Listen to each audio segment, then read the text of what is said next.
말씀 선포하겠습니다. 오늘 말씀의 제목은 믿음, 종이 할 일이라는 제목으로 말씀을 전하도록 하겠습니다.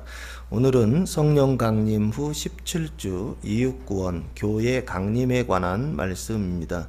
믿음, 종이 할 일 복음을 통해 형제의 죄를 씻어주는 이방인 형제의 죄를 씻어주는 방법을 예수님께서 가르쳐 주셨습니다.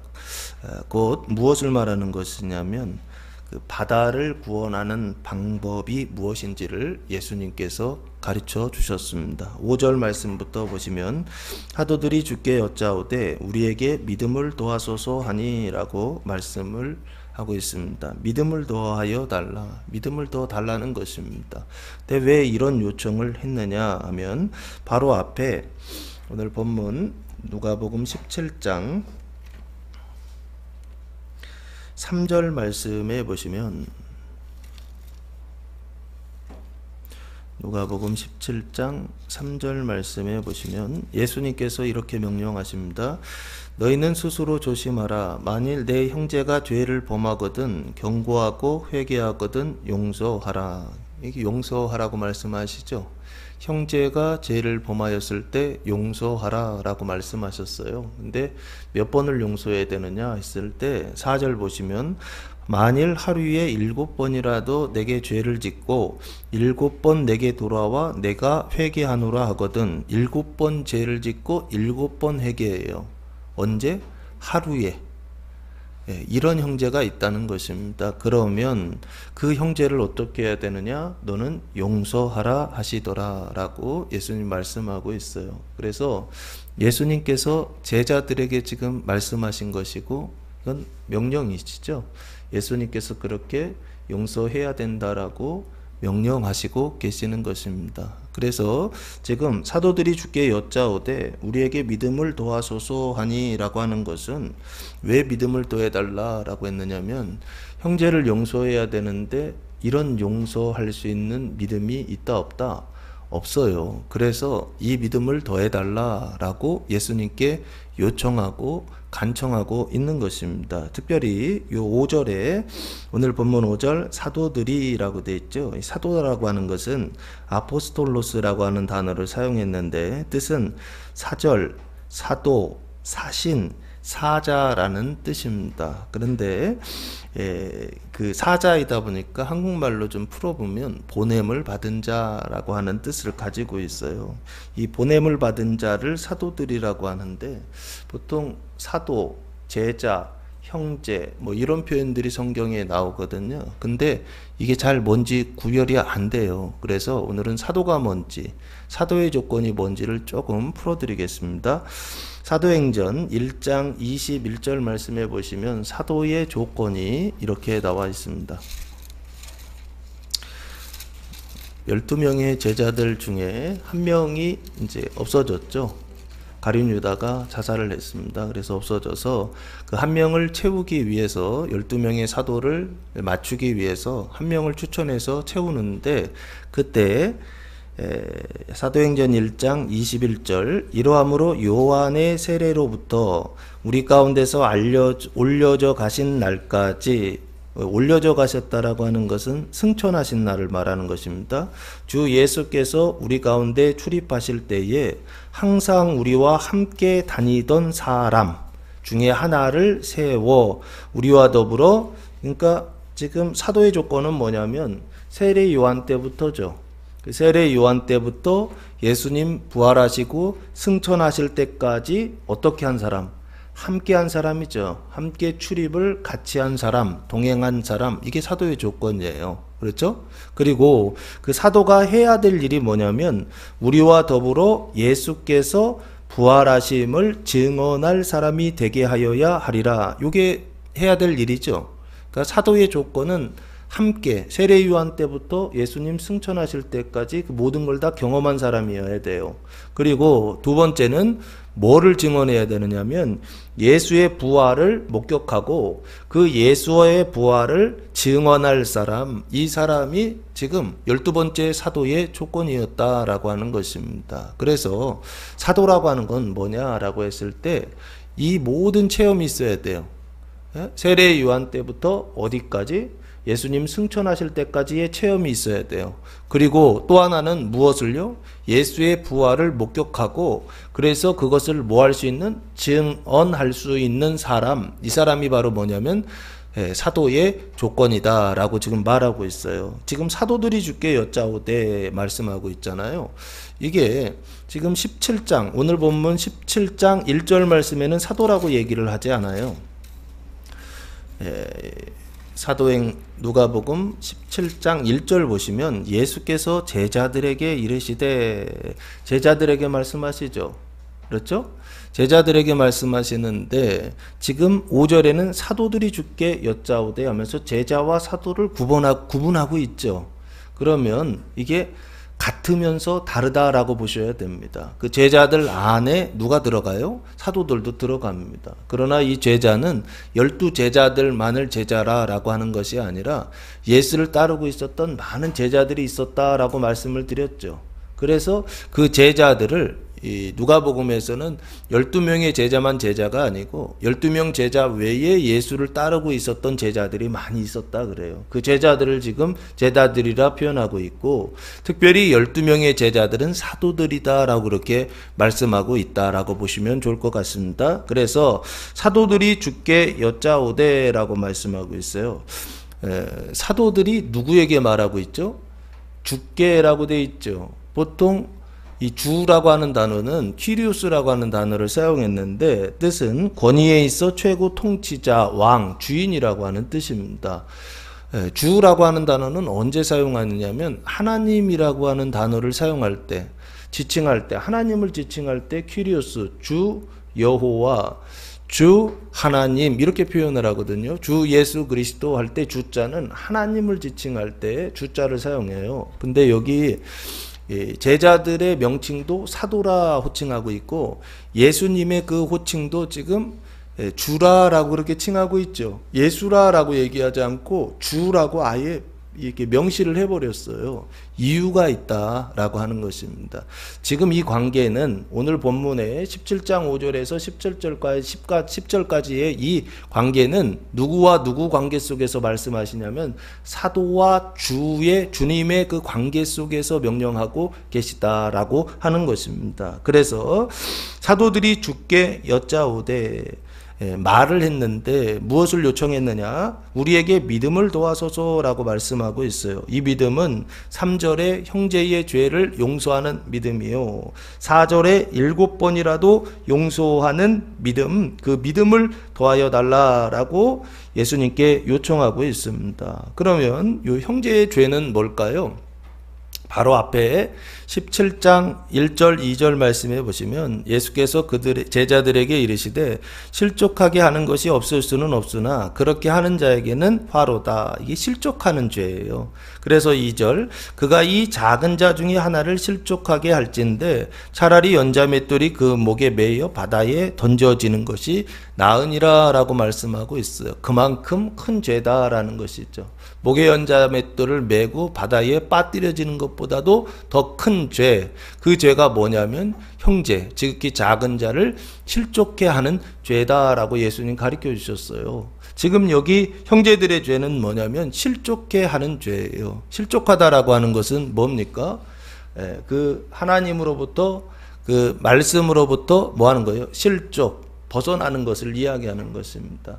하나님의 말씀을 듣고 그 하나님의 말씀을 따라 말하고 그 하나님의 말씀을 따라서 살아가야 되는데 그런데 믿음의 사람이 하나님의 말씀을 듣지 않고 누구 말을 듣고 이 뱀의 말을 듣고 그 사단의 말을 듣고 그 말을 따라 말하고 그 말을 따라 행동하는 요 실족을 얘기하는 거예요.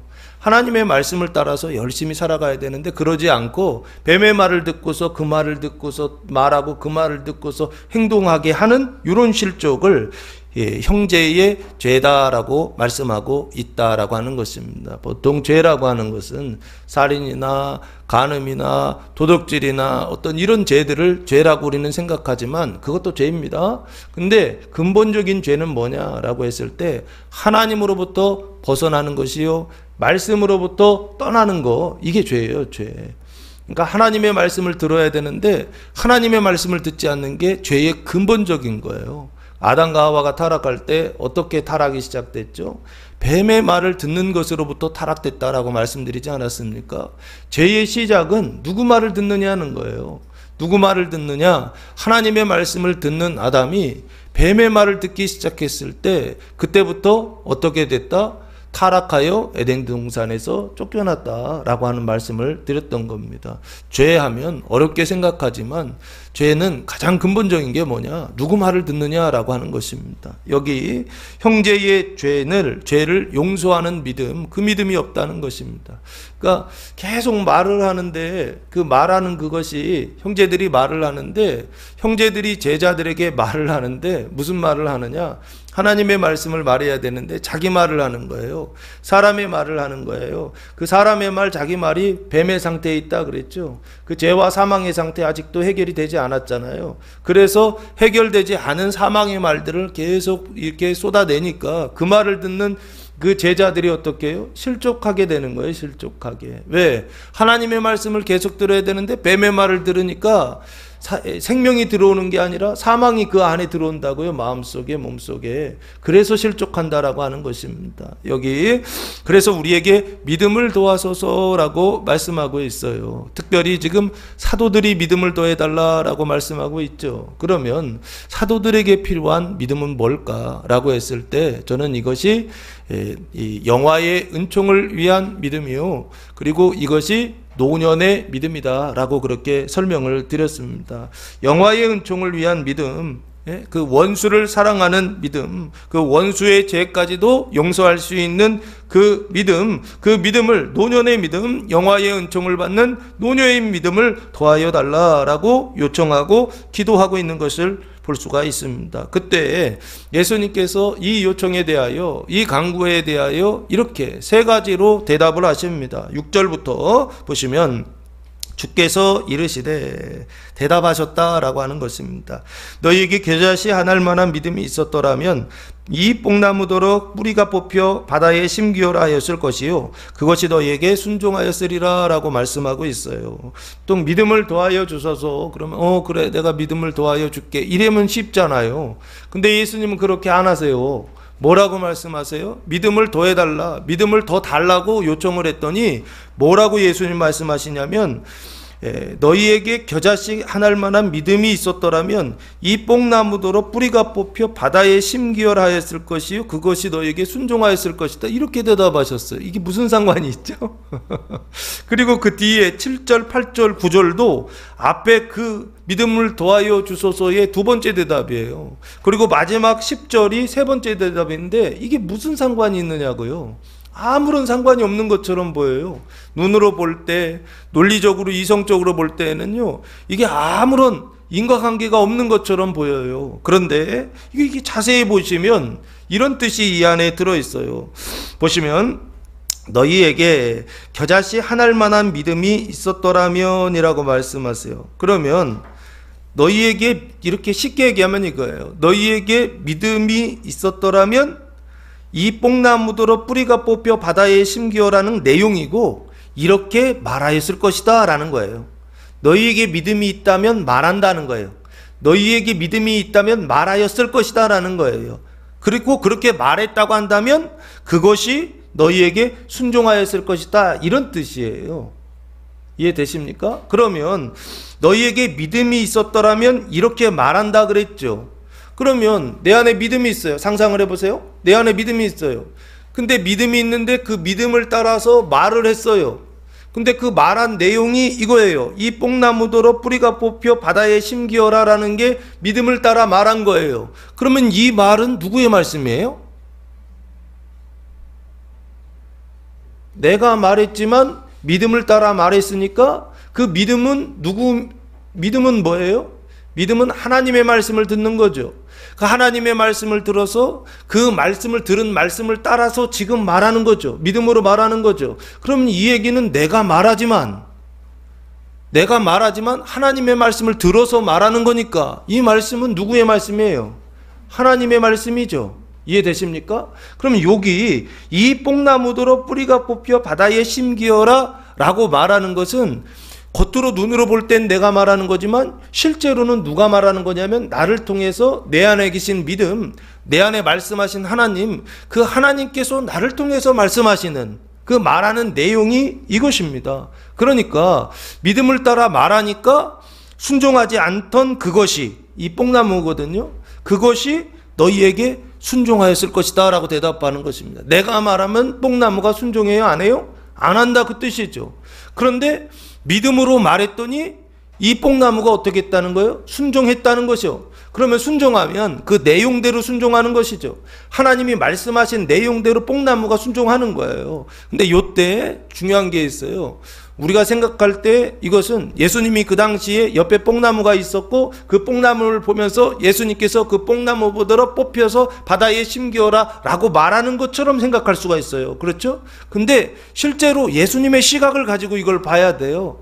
예수님은 두 가지 시각을 다 가지고 계세요. 인자이시기 때문에 사람의 시각, 이 3차원적 이 물리적인 시각 있잖아요. 육신적인 시각, 우리가 보는 거 이거요. 이거 보는 대로 이 나무 보는 것처럼 똑같이 이런 시각을 가지고 계세요. 그것과 함께 또 하나의 시각을 가지고 계세요. 그건 뭔가요? 하나님의 아들이시죠. 하나님이시기 때문에 눈에 보이는 것만 보이는 게 아니라 눈에 보이는 것 그것을 통하여 또한 뭐가 보여요? 눈에 보이지 않는 것, 영적인 그것이 보이죠. 그 두 가지를 다 보고 계셨던 분이 누구라고요? 예수님이세요. 그래서 예수님이 말씀하실 때에는 예수님이 말씀하시는 그 말을 통해서 우리가 3차원적 시각으로만 보면 이 말이 하나도 안 보여요. 그러면 이걸 통해서 뭘 봐야 되느냐? 눈에 보이지 않는 나무가 보여야 된다고요. 아시겠습니까? 3차원적 시각과 4차원적 시각 두 가지를 다 가지고 주님이 보는 대로 같이 봐야 이 말씀이 보인다 그 뜻이에요. 그러면 너희에게 겨자씨라고 돼 있죠. 믿음은 믿음인데 어떤 믿음이냐면 겨자씨 같은 믿음이죠. 그리고 한알 같은 믿음이죠. 두 개가 지금 믿음인데 어떤 믿음이냐면 겨자씨 같은 믿음이에요. 겨자씨라고 하는 것은 아주 작은 것을 이야기하는 것이죠. 씨 중에 가장 작은 씨를 겨자씨라고 합니다. 그럼 이 겨자씨라고 하는 것은 뭘 얘기하는 거예요? 공간을 이야기하는 것이죠. 이해되십니까? 공간으로 봤을 때 아주 작은 공간, 그것을 겨자씨라고 지금 표현하고 있죠. 겨자씨, 그리고 한알이라고 하는 어떤 개념이에요? 숫자의 개념이죠. 숫자가 100개가 있고 1000개가 있고 10,000개가 있고 그럼 많다 그러잖아요. 근데 숫자가 하나일 때는 뭐예요? 가장 작은 숫자 아닌가요? 0부터는 없는 거니까, 아예 없는 거니까 있다고 할 때 가장 작은 수, 무엇인가 존재한다고 할 때 가장 작은 수는 뭐냐면 1이죠. 이해되십니까? 공간에 있어서 가장 작은 공간을 차지하고 숫자에 있어서 가장 작은 숫자를 차지하는 그 믿음이 있었더라면 이렇게 표현하고 있더라는 거예요. 그러면 이건 무슨 얘기예요? 믿음 중에서도 가장 작은 믿음을 이야기하는 것이죠. 그렇죠? 이제 시작하는 믿음이라고 할까? 일의 믿음을 이야기하는 것입니다. 그 일의 믿음이 있었더라면 가정을 하고 있어요. 있었더라면 말하였을 것이다 라고 말하고 있어요. 그러면 뭘 말하느냐? 하나님의 말씀입니다. 이 뽕나무더러 뿌리가 뽑혀 바다에 심기어라 하였을 것이다 라고 말씀하고 있어요. 이게 우리가 해석하기 정말 난해한 구절 중에 하나예요. 이 뽕나무를 뭐라고 해야 되는가? 그리고 뿌리가 뽑히는 게 뭐고 바다가 뭐고 바다에 심기는 게 뭔가, 이걸 다 풀어야 돼요. 그래서 한번 보세요. 이 뽕나무라고 하는 단어는 시카미노스라고 하는 단어를 사용했는데 뜻은 뽕나무, 근데 특별히 뽕나무 중에서도 검은 뽕나무라고 하는 단어를 사용하더라고요. 이유가 왜 그러냐면 누가복음 19장 4절 말씀에 보면 이 뽕나무가 또 나와요. 또 나오는데 번역을 조금 다르게 했어요. 19장 4절 말씀해 보시면 삭개우가 올라가던 나무가 나오죠. 예전엔 이게 뽕나무라고 번역했거든요. 근데 단어가 달라요. 그래서 19장 4절 앞으로 달려가서 보기 위하여 돌 무화과 나무에 올라가니 하면서 돌 무화과 나무라고 되어 있죠. 그렇죠? 근데 여기 19장 4절에서는 돌 무화과 나무라고 할 때 이 돌 무화과 나무의 원어는 뭐냐면 시카모레아라고 하는 단어를 사용했어요. 오늘 본문에 나오는 뽕나무는요, 시카미노스라고 하는 단어예요. 그러니까 다르죠? 둘이 다른 거예요. 비슷한데 다르다는 뜻이에요. 이 쉬카라고 하는 단어가 쉬콘이라고 하는 무화과라고 하는 단어에서 나온 단어예요. 그리고 뒤에 모레하라고 하는 단어가 모론이라고 하는 뽕나무라고 하는 단어에서 나왔어요. 그러니까 쉬카 모레하라고 하는 누가복음 19장 4절에서의 그 돌 무화과 나무라는 이 단어는 원래 뭐냐면 두 가지가 합성된 거예요. 무화과 나무하고 뽕나무하고 합성된 거예요. 그러니까 제가 이걸 어떻게 상상해야 될까라고 했을 때 마치 나무에 접붙여진 게 아닌가라는 생각이 들어요. 밑에 나무 뿌리하고 그 가지는 뭐냐면 뽕나무예요. 뽕나무. 그런데 그 위에 나오는 열매들은 뭐가 나오냐면 무화과 열매가 나오는 거예요. 이렇게 상상하면 좋지 않을까 싶어요. 그래서 다시 이 뽕나무더러 할 때 이 뽕나무는 무화과와 뽕나무가 결합된 어떤 것이다 라고 그렇게 보시면 좋을 것 같아요. 그러면 이 뽕나무라고 하는 이 뽕나무가 무화과나무라고 그랬죠. 무화과나무 위에는 무화과나무고 밑에는 뽕나무예요. 아시겠어요? 여기까지는 뽕나무고 여기 위부터는 무화과나무예요.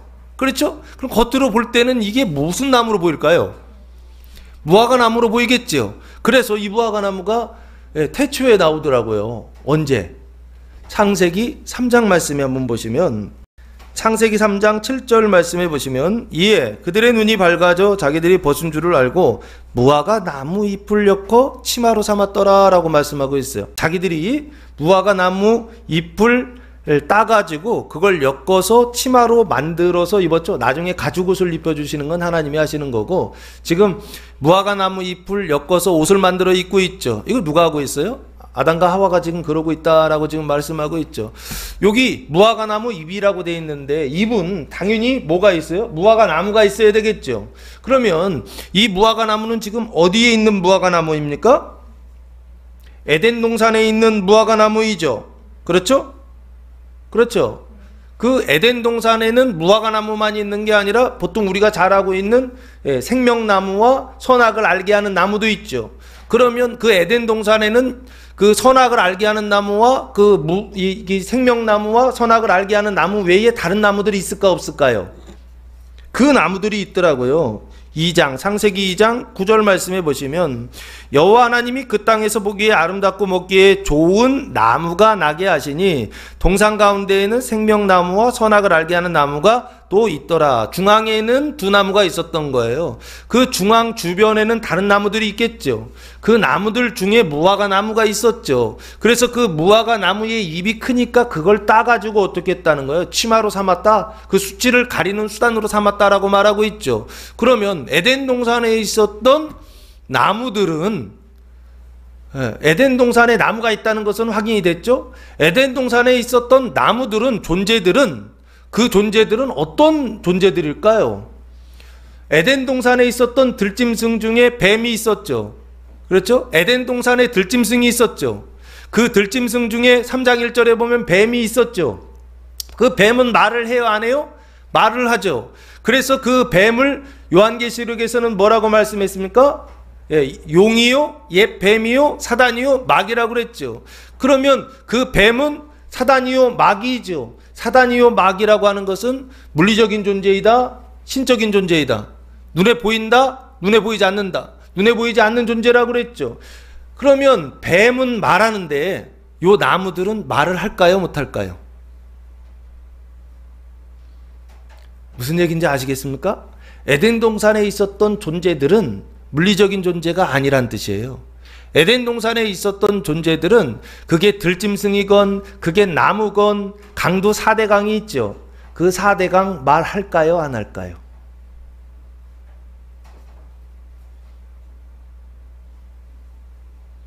이해가 되십니까?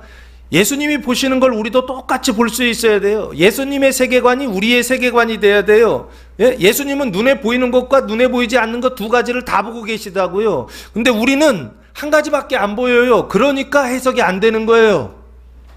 예수님이 말씀하실 때 그 말씀이 눈에 보이지 않는 것, 눈에 보이는 것을 통해서 눈에 보이지 않는 것을 설명하고 있다고요.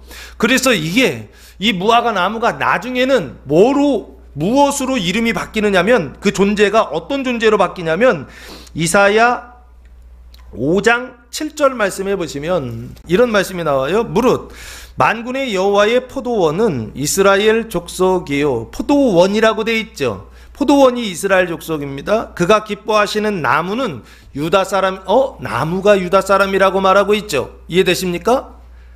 이해되세요? 눈에 보이지 않는 존재들, 포도나무가 곧 누구를 지칭한다? 유다 사람을 지칭한다라고 말하고 있죠. 그들에게 정의를 바라셨더니 도리어 포악이요, 그들에게 공의를 바라셨더니 도리어 부르짖음이었다라고 하면서 포도원에는 나무가 두 그루가 있어요.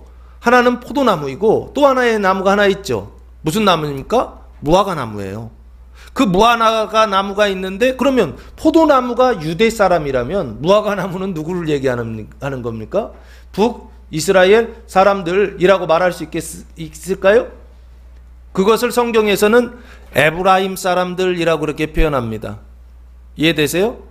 무화과 나무는 누구를 지칭하느냐? 에브라임 사람들을 지칭한다고요. 북이스라엘 사람들을 지칭한다고요. 남유다 사람들을 지칭할 때는 포도나무다라고 말씀하는데 북이스라엘 사람들을 지칭할 때에는 무화과 나무다라고 그렇게 지칭을 한다고요. 근데 무화과 나무인데 온전한 무화과 나무가 아니라 뿌리나 그 나무, 그 몸통은 뭐로 돼 있다고요? 뽕나무로 돼 있다 그랬죠. 이게 왜 이렇게 된지 아십니까? 제가 봤을 때 장소 때문에 그런 것 같아요. 17장, 오늘 누가복음 17장 11절 말씀해 보시면 예수님께서 지나가시는 장소가 나와요. 17장 11절, 예수께서 예루살렘으로 가실 때에 사마리아와 갈릴리 사이로 지나가시다가 라고 말씀하고 있어요. 지금 예수님 지나가시는 장소, 예수님께서 지금 말씀하시는 장소가 어디인가요? 방향은 예루살렘으로 향해 가고 계시죠. 근데 지금 있는 장소는 어디예요? 갈릴리와 사마리아 그 사이이죠. 경계라는 뜻입니다. 그 갈릴리가 북쪽이고 그리고 그 북쪽에서 내려오면 사마리아고 사마리아에서 내려오면 유다고 유다 안에 예루살렘이 있어요. 그러니까 지금 갈릴리와 어디요? 사마리아 그 사이 경계를 예수님이 지나가고 계시죠. 거기 있는 사람들한테 지금 말씀하고 계시더라고요. 거기 있는 사람들은 어떤 성향을 가지고 있어요? 혼합주의적인 성향을 가지고 있다 그랬죠. 종교적으로 혼합되어 있고 그리고 혈통적으로 혼합되어 있다 그랬죠. 뿌리는 이방인인데 근데 거기에 접붙여져서 하나님의 율법을 가지고 있었던 사람들, 뿌리는 원래 외국인 이방인이었는데 이방 나라 사람들이었는데 거기에 이주가 되어서 북이스라엘이 멸망했을 때, 이스라엘 역사 속에 나오는 겁니다. 멸망했을 때 그 아시리아가 이주 정책하잖아요. 그때 이방에 있었던 나라 사람들을 이쪽으로 데려오죠. 이스라엘로 데려왔단 말이에요. 그러니까 뿌리가 어디예요? 뿌리는 이방 나라 사람이죠. 그런데 그 사람들이 하나님께서 치셔서 죽으니까 그 사람들에게 제사장을 하나 보내서 하나님의 말씀을 가르치기 시작하죠. 그때부터 그 사람들 하나님을 섬기기 시작했단 말이에요. 뿌리는 누군데? 무화과 나무인데, 뽕나무인데, 위에 가지는 뭐로 되어 있더라고요? 무화과 나무로 되어 있더라는 거예요. 그래서 갈릴리 사람도 아니고, 유다 사람도 아니고, 어디 사람이요? 갈릴리와 사마리아 그 경계에 있었던 그 사람들을 지금 이 뽕나무라고 하는 표현으로 같이 사용하는 게 아닌가라는 생각을 해봅니다. 어쨌든 이 뽕나무라고 하는 것은 결국에 누구를 지칭하는가라고 했을 때 눈에 보이지 않는 존재들을 얘기하는 것입니다. 그러니까 유다 사람이라고 하는 것은 100년이 지나면 한 세대가 지나고 뭐 또 죽고 사람들이 죽고 하면 계속 사람들은 바뀌죠. 눈에 보이는 사람들은 바뀌지만 눈에 보이지 않는 영적인 존재는 안 바뀐다는 뜻이에요. 그 눈에 보이지 않는 영적인 존재는 뭐라고 지금 표현하고 있느냐? 에덴 동산에 있었던 포도나무다라고 그렇게 표현하고 있더라는 것입니다. 그리고 북이스라엘은 뭐라고 표현하고 있느냐라고 했을 때 무화과 나무다라고 표현하고 있더라는 거예요. 그러면 다른 나라들 같은 경우 애굽이나 바벨론이나 그리고 그 주변에 시돈이나 페니키아 지역 이쪽 사람들도 있었죠. 그 사람들은 뭐라고 표현하는지 아십니까? 나무 중에 그 향이 가장 좋은 나무들 있잖아요. 레바논에 백향목이라고 하지 않습니까? 그 레바논이라고 하는 나라를 지칭할 때 그리고 그 민족을 지칭할 때 사람들을 지칭할 때는 성경에 항상 무슨 나무가 등장하냐면 백향목이라고 하는 나무가 등장해요. 이게 단순히 비유라고 생각하십니까? 눈에 보이지 않는 영적 실체를 지금 예수님께서 말씀하고 있는 것입니다. 여기 이 뽕나무더러라고 할 때 이 뽕나무는 저는 어떤 존재들, 신적 존재들을 이야기하고 있다라고 저는 그렇게 봅니다. 특별히 어느 지역이요? 그러니까 갈릴리와 그 사마리아 그 경계를 다스리고 있었던 어떤 존재들이 있어요. 그 신적 존재들이요. 그 신적 존재들을 뭐라고 표현하고 있냐면 이 뽕나무더러라고 그렇게 표현하고 있다. 그러니까 거기 들어가면 그 지배를 받는 거예요. 거기에서 살면 이 뽕나무들의 지배를 받는 거예요. 그래서 이 뽕나무더러 뿌리가 뽑혀라고 그렇게 말씀하고 있어요. 그러면 이 뽕나무는 결국에 뭘 얘기하는가라고 했을 때 저는 그런 생각을 했어요. 이게 사도들이 아닌가라는 생각을 했어요. 사도들이 갈릴리 사람들이거든요.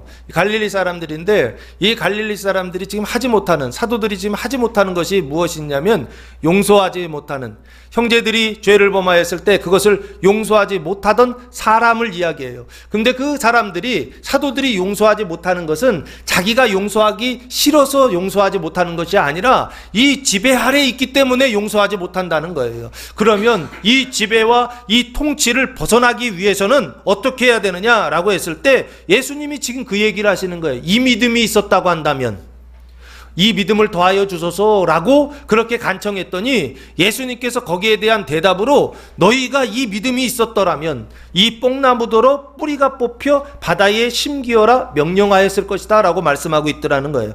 뿌리가 뽑혔다라고 하는 것은 어디에서 뿌리가 뽑히죠? 당연히 공중이나 하늘에서 뽑히는 게 아니잖아요. 땅에 뿌리를 내리고 있죠. 그 땅에 내리고 있었던 뽕나무란 말이에요. 그러면 이렇게 보시면 돼요. 공간으로 봤을 때 땅이라고 하는 육지 있죠. 육지에 나무가 이렇게 뿌리를 내리고서 이렇게 세워져 있어요. 그래서 그 자리 속에서 뭐 하지 못하는 거냐면 떠나지 못하는 거예요. 어디로요? 형제를 용서하는 자리로 떠나지 못하는 뽕나무라고 보시면 된다고요. 그러면 여기 뿌리가 뽑힌다라고 하는 것은 땅에서 뽑히는 거예요. 뽑혀서 어디로 가는 거냐면 바다로 지금 심기어라 그랬죠. 그러면 뽕나무가 뽑혀서 바다에 심기는 건 좋은 일입니까? 나쁜 일입니까? 이건 하나님의 말씀이죠. 이건 사람의 일이 아니에요. 하나님의 말씀이고 믿음으로 하는 거란 말이에요. 그래서 이 일은 좋은 일이에요. 그런데 우리는 뽕나무가 뽑혀서 바다에 심긴다라고 하는 것은 사람의 이게 뭔 얘기인지도 모르지만 그냥 느낌이 나빠요. 왜 나쁜지 아십니까? 나무가 뽑혀가지고 바다에 심기면 그 나무 어떻게 되나요? 죽죠. 제가 그래 찾아봤어요. 강에 자라는, 물에 자라는 나무들은 우리가 당연히 알잖아요. 바다에서 자라는 나무가 있다는 거 아시나요? 바다나무라고 들어보셨어요? 강나무는 제가 많이 들어봤어요. 바다나무 들어보셨어요?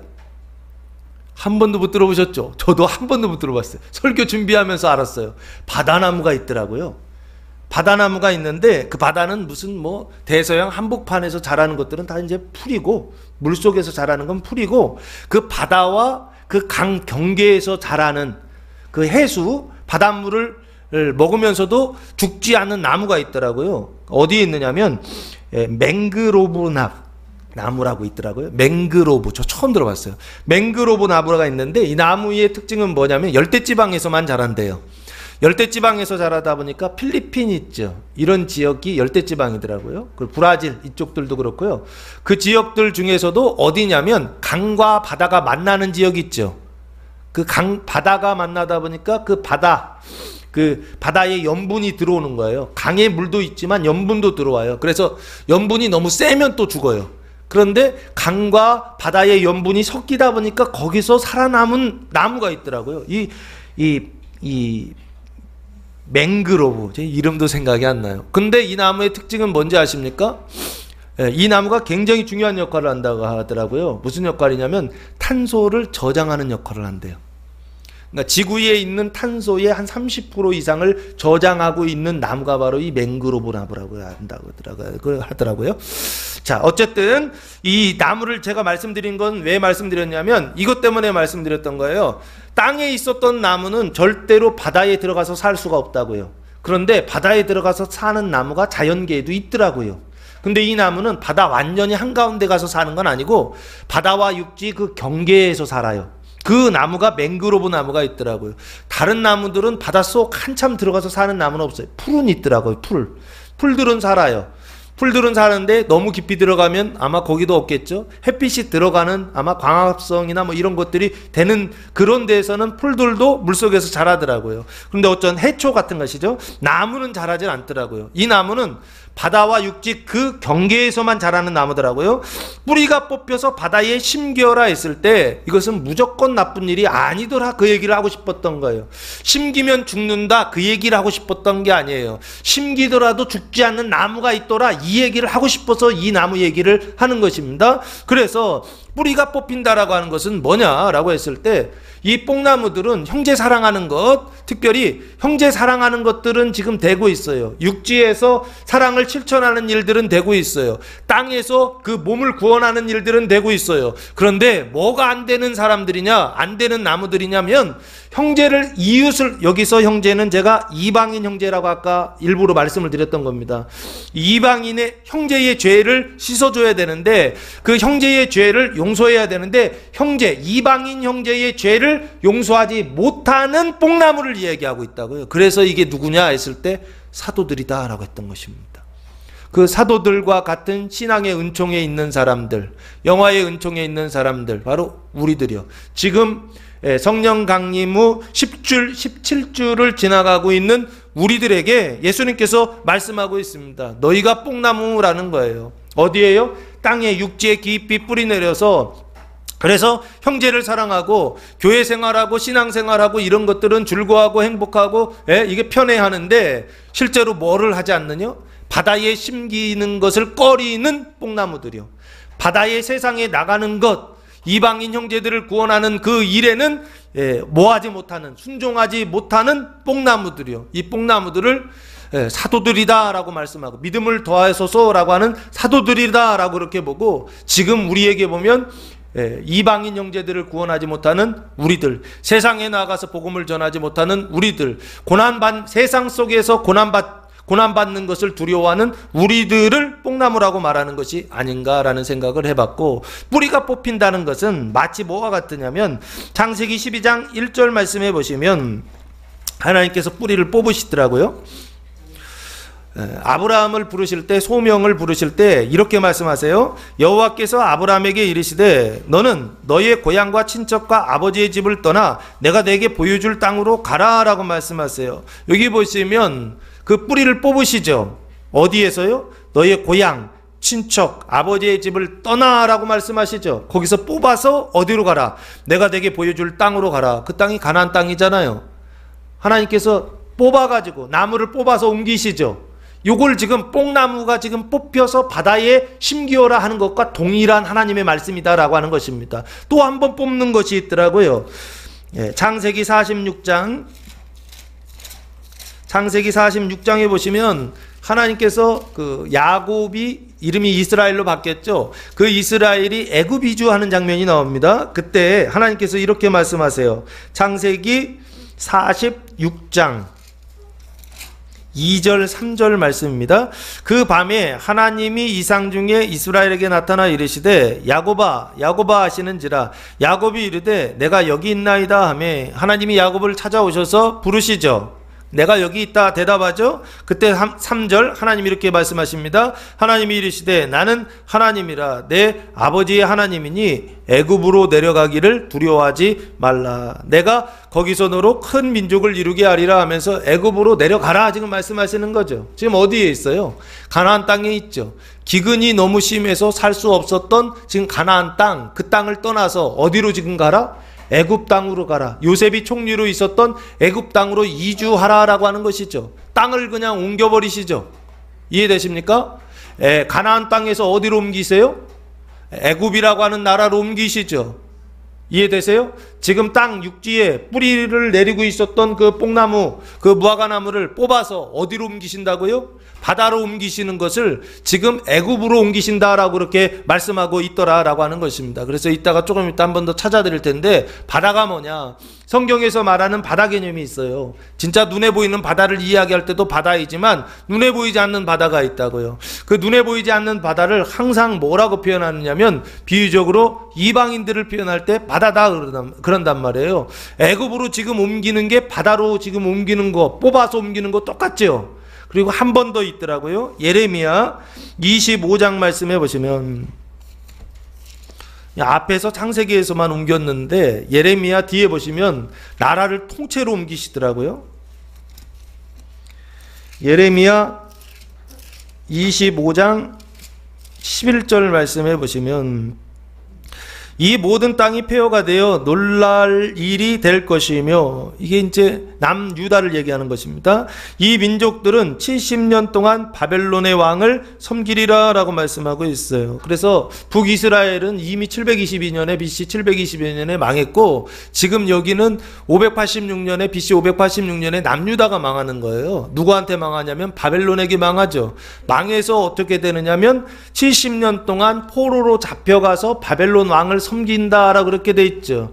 그러면 지금 가나안 땅에 있다가 포로로 70년 동안 잡혀가죠. 뽑혀가지고 옮겨지죠. 어디로? 바벨론이라고 하는 나라로 옮기죠. 아까는 애굽으로 옮겼는데 이번에는 또 어디요? 나라를 통째로 뽑아서 바벨론으로 옮기시죠.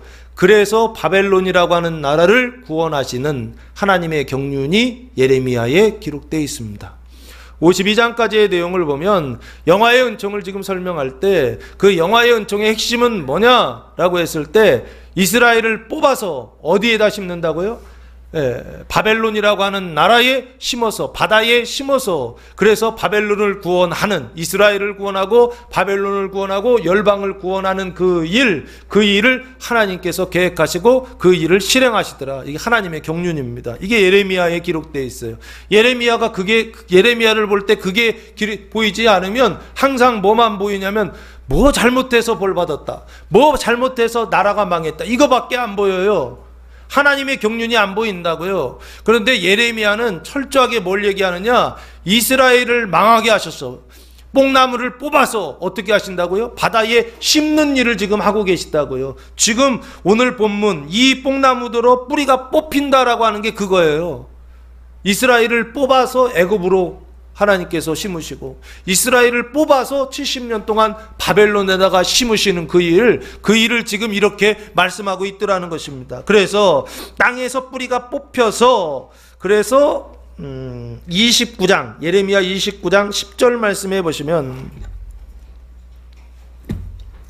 29장 10절 말씀해 보시면, 여호와께서 이와 같이 말씀하시니라. 바벨론에서 70년이 차면 내가 너희를 돌보고 나의 선한 말을 너희에게 성취하여 너희를 이곳으로 돌아오게 하리라 하면서 다시 돌아올 것을 말씀하고 있죠. 70년 동안 제가 볼 때는 임무를 가지고 가는 것 같아요. 바벨론이라고 하는 나라에 70년 동안 거기 포로 생활하게 하시는 이유가 있는 거예요. 그리고서 다시 또 돌아오게 하신다고 그러잖아요. 이거 뭐 가지고 노는 것도 아니고, 그렇죠? 이런 생각이 들 수 있단 말이에요. 아니 70년 동안 보내서 벌받게 하셨으면 거기서 그냥 끝내버리시지 뭘 또 70년이 지나서 다시 원래 그 땅으로 돌아오게 하시느냐 말이에요. 이게 하나님의 경륜이라는 거예요.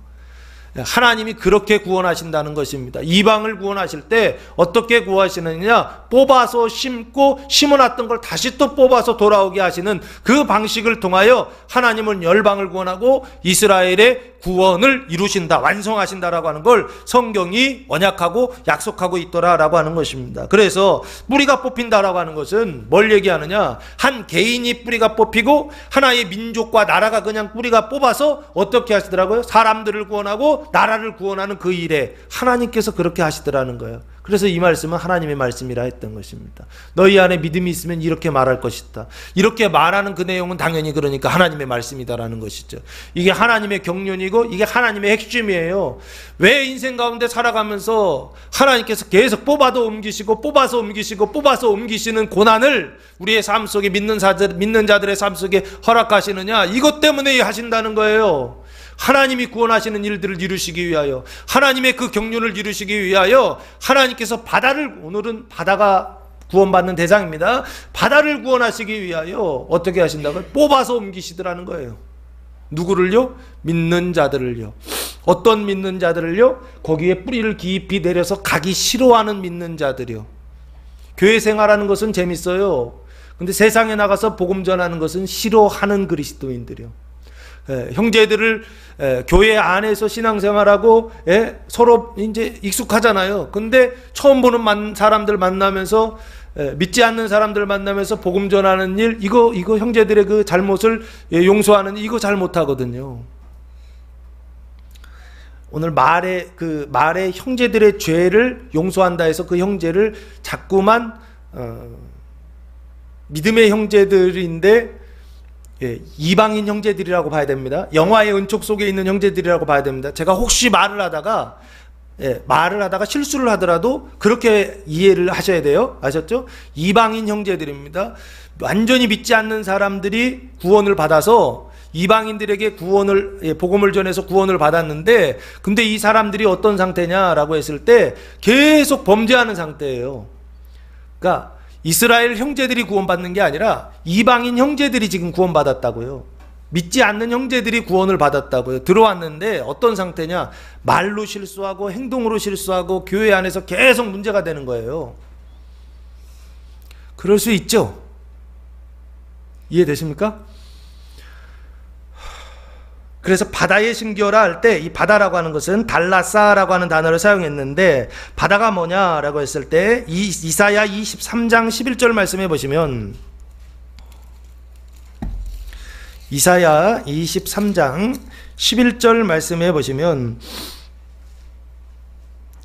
여호와께서 바다 위에 그의 손을 펴사 열방을 흔드시며, 열방 얘기가 나오죠? 근데 바다 위에 그의 손을 펴셨어요? 그죠? 바다 위에 손을 펴셨죠? 근데 뭐가 흔들려요? 열방을 흔드시며 라고 되어 있죠.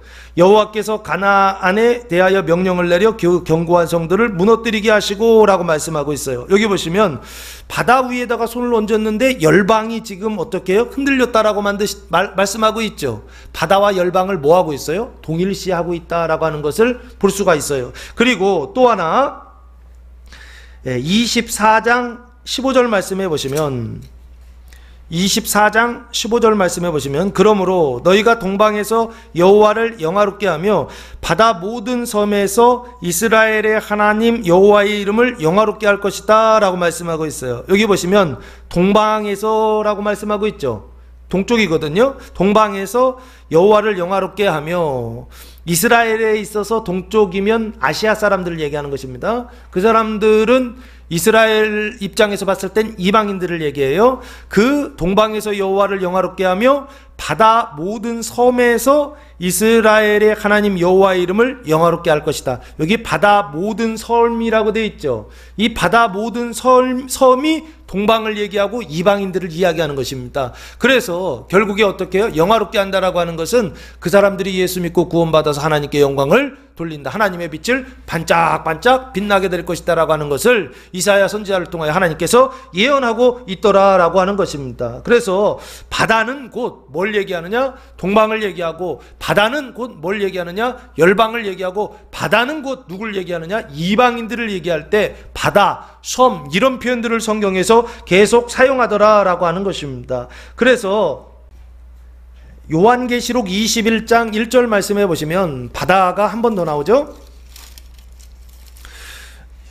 하나님께서 구약에서 이렇게 바다 구원을 언약해 놓으셨는데, 그 바다 구원에 대한 성취가 21장 1절에 이렇게 말씀하고 있습니다. 또 내가 새 하늘과 새 땅을 보니 처음 하늘과 처음 땅이 없어졌고 바다도 다시 있지 않더라 라고 말씀하고 있어요. 여기 보시면 새 하늘과 새 땅이 나와 있죠.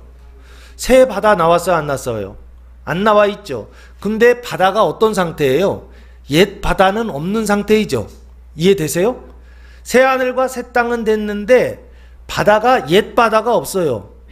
바다도 다시 있지 않더라라는 얘기는 옛 바다가 없어졌다는 얘기예요.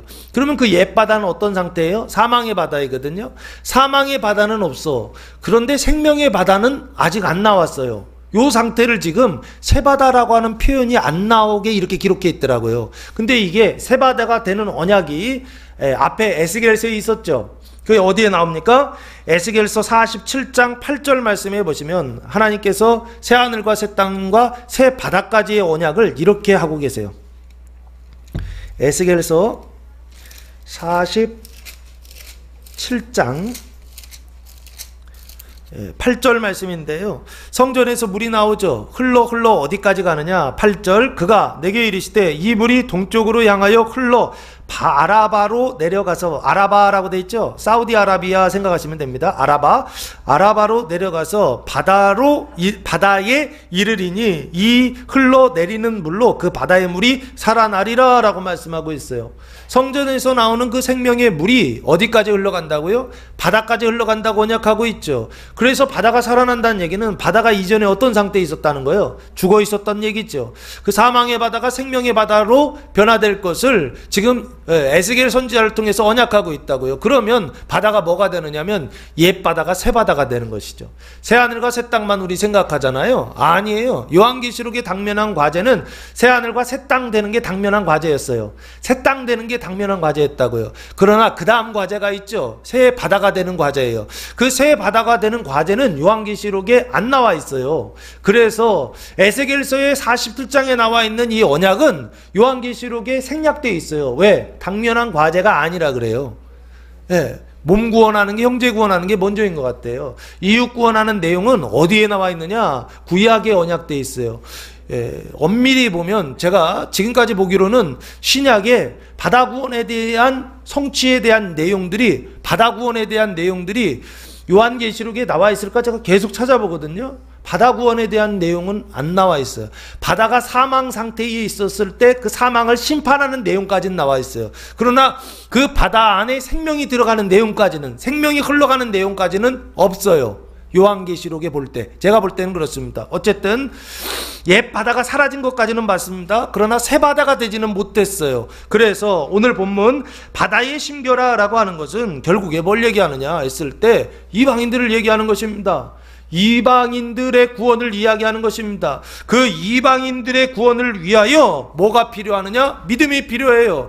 이방인 형제들의 구원을 위하여 무엇이 필요하다고요? 믿음이 필요하다고요. 왜 믿음이 필요하느냐면요, 이 형제들이요 왔다 갔다 해요. 하나님 말씀 들었다가 범죄하고, 하나님 말씀 들었다가 뱀의 말을 듣고, 하나님의 말씀 들었다가 사단의 말 듣고, 하나님의 말씀 들었다가 마귀의 말 듣고, 이걸 7번에 하루에 7번 전화를 했는데 7번 말이 계속 바뀌어. 왔다 갔다를 7번을 해요. 그럼 미치지 않겠어요? 그게 이방인 형제들을 지금 이야기하는 것입니다. 그 사람들 구원을 위하여서 우리 안에 뭐가 필요하느냐? 믿음이 필요해요. 어떤 믿음이요? 노년의 믿음이요. 작년의 믿음은 애 낳고서 막 이제 키우다 보면 어때요? 30대, 40대 애들이 귀여운가요? 뭐 하는 것마다 마음에 안 들지 않습니까? 뭐 하여튼 뭐 놀아도 마음에 안 들고 공부를 해도 마음에 안 들고 다 마음에 안 들어. 그렇죠? 30대 40대 애들 막 키울 땐 그렇잖아요. 근데 권사님 60대 70대 됐을 때 그 애기들 그 누구야 손자 손녀 애들 이렇게 데려왔을 때 애들이 어떤가요? 잘해도 마음에 예쁘지만 애들이 못해도 예쁘지 않나요? 무슨 얘기인지 아세요? 애들 막 키울 때 애들이 막 버릇없이 하면 막 혼내는데 저희 어머니가 와서 그러시더라고요. 애들이 뭐 다 그런 거지 하면서 다 이렇게 용납해주고 용서해주고 이렇게 다 받아들여 주더라고요. 30대 40대 때는 절대 그거 못해요. 근데 60, 70 되니까 그걸 하시더라고요. 지금 그 믿음을 지금 이야기하는 것입니다. 노년의 믿음이요. 영화의 은총은 어떻게 해요? 하루에 7번을 왔다 갔다 해도 어떻게 아이고 내 새끼 이거예요. 분위기 보니까요. 지금 그거를 이 뽕나무도로 뿌리가 뽑혀 바다에 심기어라 하였을 것이요. 그래서 심기면 그 뽕나무가 바다 가서 무슨 역할을 해요? 세 가지 일을 해야 됩니다. 그게 7절부터 나오는 내용들이에요. 이건 더 구체적으로 이따 설명드리겠습니다. 뽕나무가 여기에 심겨 있다가 이 뽕나무가 뿌리가 뽑혀서 바다에 심긴단 말이에요. 그 바다에 심겨졌을 때 이 뽕나무가 무슨 역할을 하느냐라고 했을 때 바다를 구원하는 일을 시작한다라는 뜻입니다. 그래서 믿음이 있었다라면, 겨자씨만한 믿음, 하늘만한 믿음이 있었다라면 이렇게 명령하였을 것이요. 그러면 그것이 절대로 순종하지 않는 그 뽕나무가 어떻게 해요? 너희에게 순종하였을 것이다. 이 뽕나무의 순종은 나한테 순종하는 것입니까? 믿음에 순종하는 것입니까?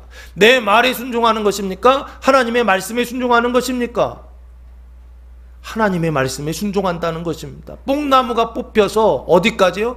바다에 심기어지는데, 그 바다에 심기어져서 무슨 일을 하시느냐? 열방을 구원하고 이방을 구원하는 그 일을 믿음으로 행하더라라고 하는 것입니다. 그래서 예수님이 말씀하시는 거예요. 너에게 믿음이 있었더라면 이렇게 말하였을 것이고, 이렇게 말하면 그 뽕나무가 순종해서 바다 구원이 시작될 것이다. 형제를 용서하는 일들이, 이방인 형제를 용서하는 일들이 가능하기, 변화가 시작됐을 것이다 라고 예수님께서 말씀하시고 계시더라는 거예요. 그 얘기는 무슨 얘기하느냐? 너에게는 믿음이 없다 이 얘기죠.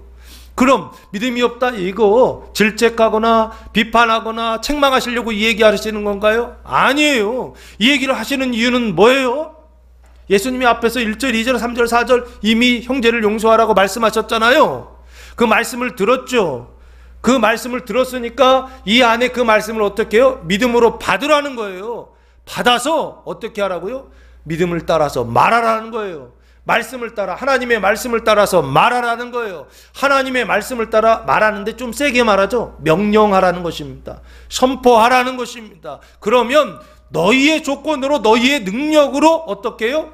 뽕나무가 순종하는 역사가 나타나는 것이 아니라 네 안에 있는 그 말씀으로 인하여서, 그 믿음으로 인하여서 뽕나무가 뽑혀서 심겨지는 역사가 나타나게 될 거라고 예수님 말씀하는 거예요. 그러면 이 얘기를 근본적으로 하시는 이유는 무엇입니까? 믿음을 따라 말하라는 것입니다. 말씀을 따라서 명령하라는 것입니다. 하나님의 그 말씀하심을 따라서 어떻게 해요? 선포하라는 것입니다. 자기 자신 안에 선포하라는 거예요. 내 안에 난 이래서 못해요. 나는 저래서 못해요. 나는 아파서 못해요. 나는 시간이 없어서 못해요. 무슨 이유 때문에 하여튼 못해요. 나는 성격이 소심해서 못해요.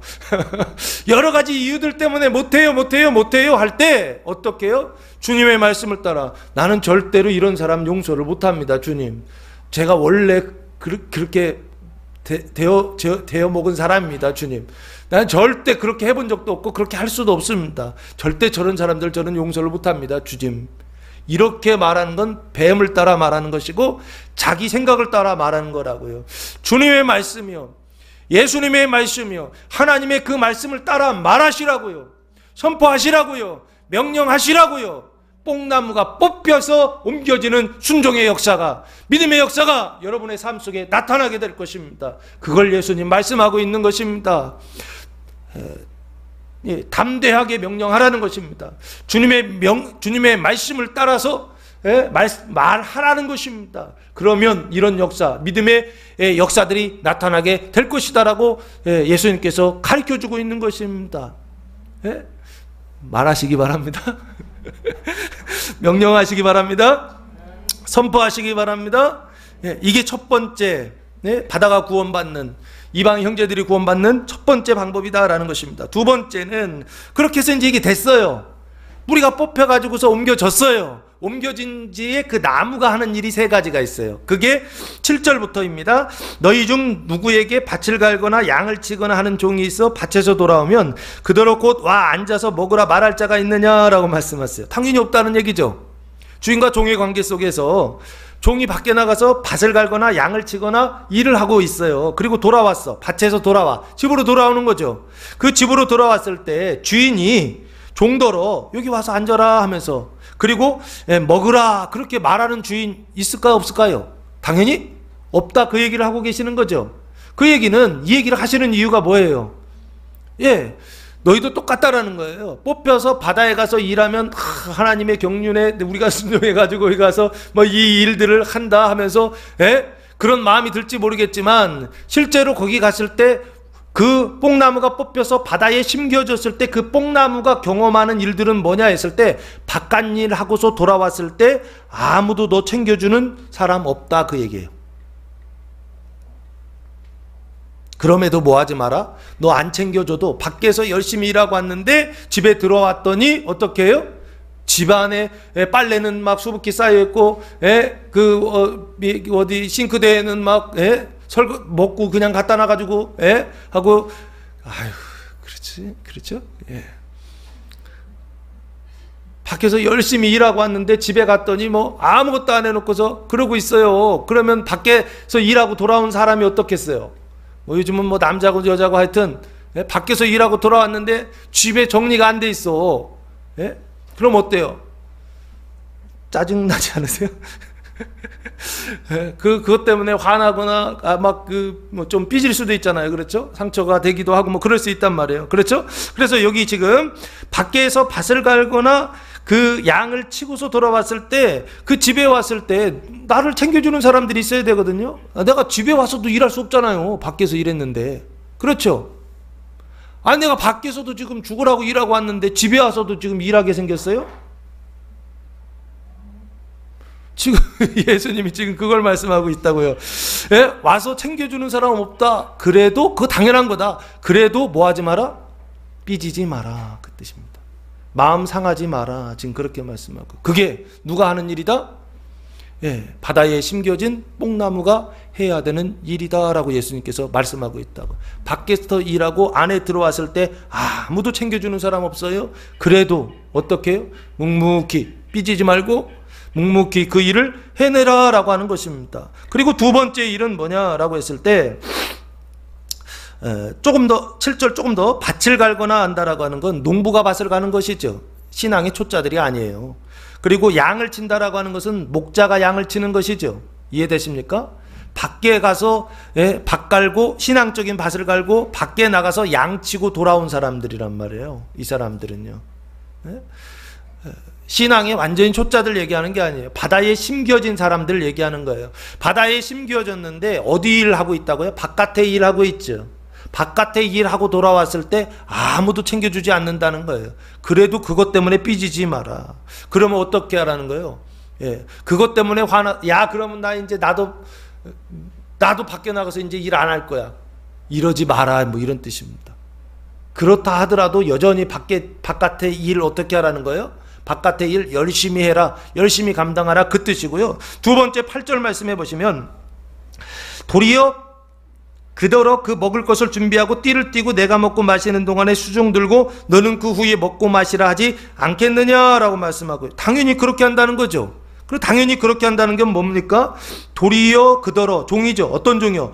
밖에서 일하고 돌아온 종이죠. 밭에서 일하고 그리고 양들을 치고 있었던 그 종들이 집에 들어왔을 때 무슨 일도 시킨다는 거예요. 내 먹을 것, 주인 먹을 것을 준비하고 두 번째 띠를 띠고 내가 시종 드는 것이죠. 허리를 동이고 띠를 띠고 내가 먹고 마시는 동안에 수종 들고. 이게 수종 드는 게 뭔가요? 음식을 옆에서 날라주고 치워주고 하는 그런 일들을 얘기하는 것이죠. 그리고 너는 그 후에 먹고 마시라 하지 않겠느냐라고 말씀하고 있어요. 그러면 바깥 일하고 들어왔는데 안에 들어와서도 어떻게 하라는 거예요? 안에 들어오자마자 또 뭘 시키는 거예요? 집안일을 시키는 것이죠. 집안에 무슨 일을 시키는 거예요? 살림. 밖에서 일하는 것도 힘들어 죽겠는데 집 들어왔더니 집에 와서 밥 차리라는 거예요. 이게 말이 되나요? 밖에서도 일하고 집에 들어왔더니 집에 들어와서도 밥 차리래요. 예? 이게 너무 힘든 일이잖아요. 예? 그때 어떻게 돼요? 예? 화내지 마라. 당연히 그렇지 않느냐? 화내지 말고 어떻게 해요? 바깥 일하고 안의 일도 지금 어떻게 하라라고 주님께서 말씀하고 계시더라고요. 그 당연한 일이다라고 말씀하신다고요. 무엇을 위해서요? 바다의 구원을 위해서 두 번째 이 일을 말한. 바깥 일도 해야 되고 안의 일도 해야 되고. 요즘 제 아내가 너무 피곤한가 봐요. 그래가지고 어제도 6시인가까지 계속 풀로 오후 골방기도를 안 했더니 더 힘들대요.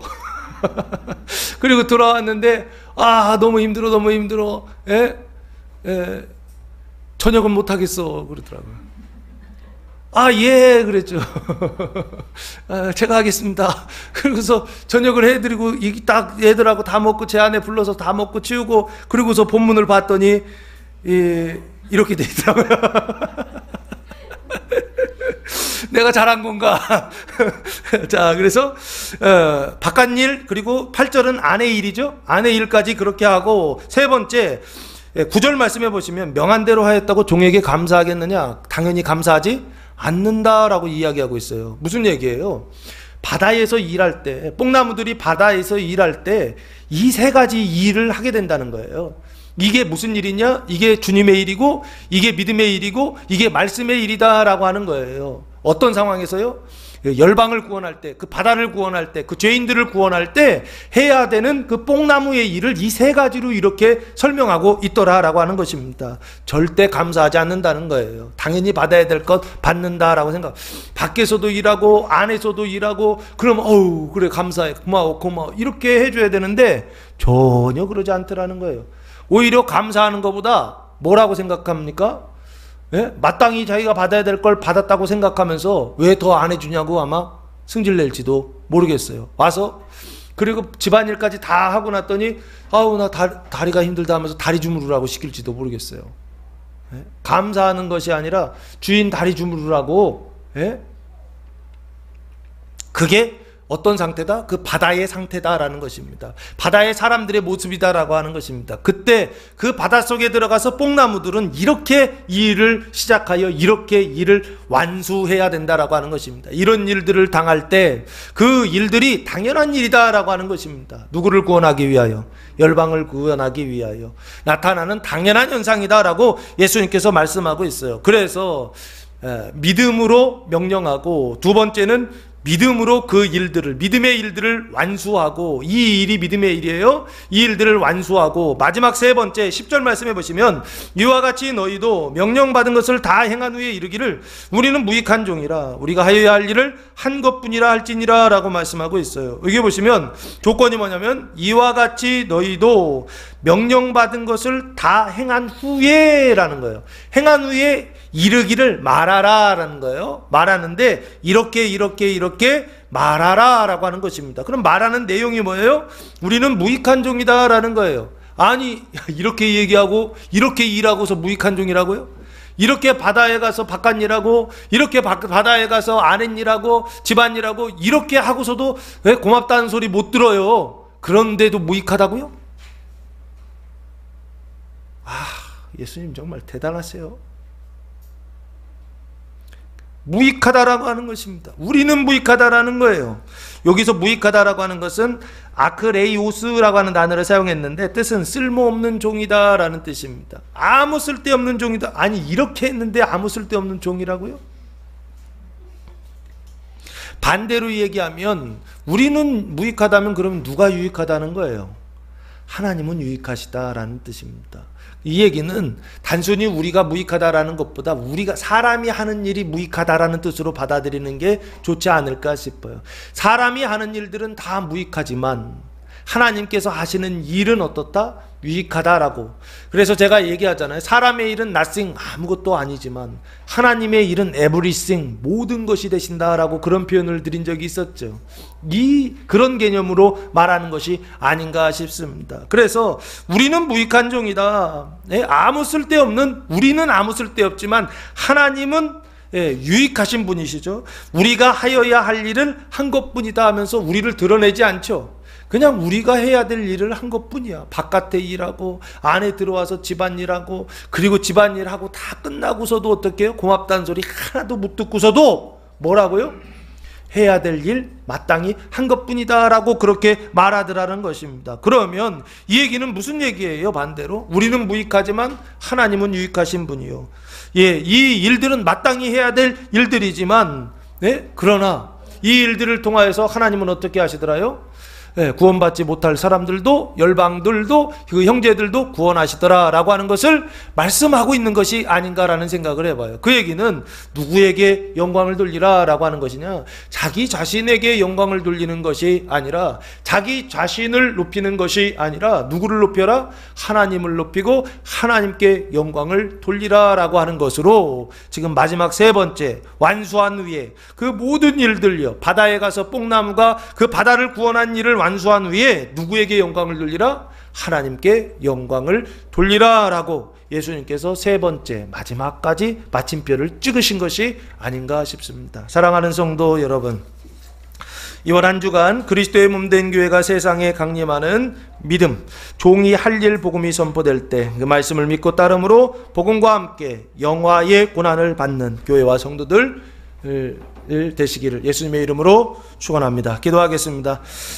사랑과 은혜가 풍성하신 아버지 하나님, 감사와 찬송과 영광을 올려드립니다. 이번 주간 그리스도의 몸된 교회가 세상에 강림하는 믿음, 종이 할 일 복음이 선포될 때 그 말씀을 믿고 따름으로 복음과 함께 영화의 고난을 받는 교회와 성도들 되게 하옵소서. 이제는 우리 주 예수 그리스도의 은혜와 하나님 아버지의 무한하신 사랑하심과 성령의 교통하심이 사랑하는 성도들 머리 위에와 가정 위에와 교회 위에 이제로부터 영원토록 함께 하시기를 간절히 축원하옵나이다. 아멘.